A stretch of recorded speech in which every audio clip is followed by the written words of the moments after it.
It all began on a sunny afternoon, the kind of day where the air feels heavy with the promise of rain. I was in the kitchen preparing fufu for Chike when I heard the sound of laughter outside. I wiped my hands on my wrapper and stepped out to see what was happening. That's when I saw her, Nkechi.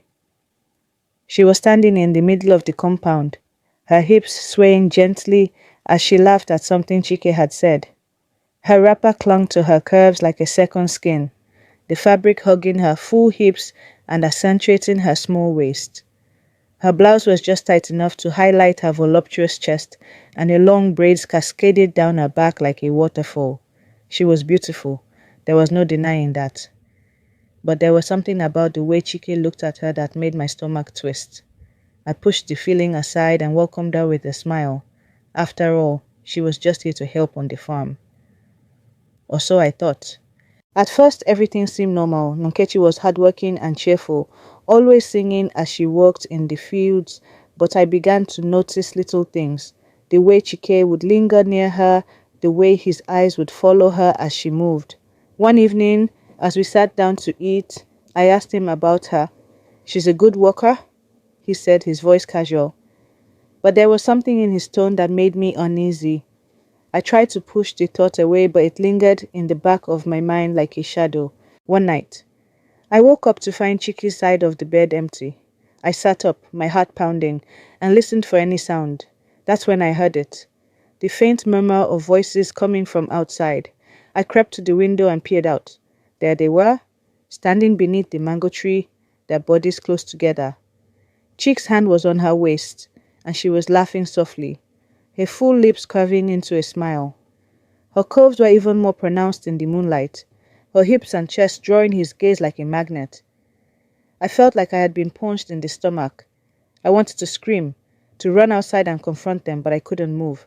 I just stood there, watching as my world fell apart. The next morning, I confronted Chike. "Where were you last night?" I asked, my voice trembling. He looked at me, his eyes filled with guilt, and I knew the truth before he even spoke. "Amara, I'm sorry," he said, his voice barely above a whisper. "It just happened." I felt like the ground had been ripped out from under me. "How could you?" I whispered, tears streaming down my face.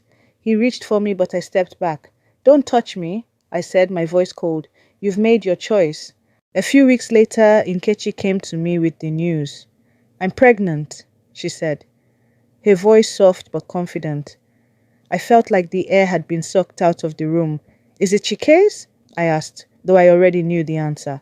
She nodded, her eyes filled with a mix of pride and defiance. Her curves were even more pronounced now, her hips and chest drawing attention like a magnet. I wanted to scream, to lash out at her, but I couldn't. Instead, I just stood there, numb, as she walked away. Word of Nkechi's pregnancy spread quickly through the village.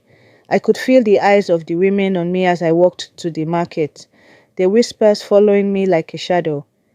"Poor Amara," they would say. "She couldn't even keep her husband." I wanted to scream at them, to tell them to mind their own business, but I couldn't. Instead, I held my head high and kept walking, determined not to let them see me break. One evening, Chike came to me, his eyes filled with regret. "Amara, I'm sorry," he said, his voice trembling. "I never meant to hurt you." I looked at him, my heart aching with a mix of love and anger. "You did," I said, my voice cold. "And now you have to live with the consequences." He reached for me, but I stepped back. "Don't," I said, my voice firm. "You made your choice." In the end, I realized that I couldn't let Chike's betrayal define me. I was stronger than that.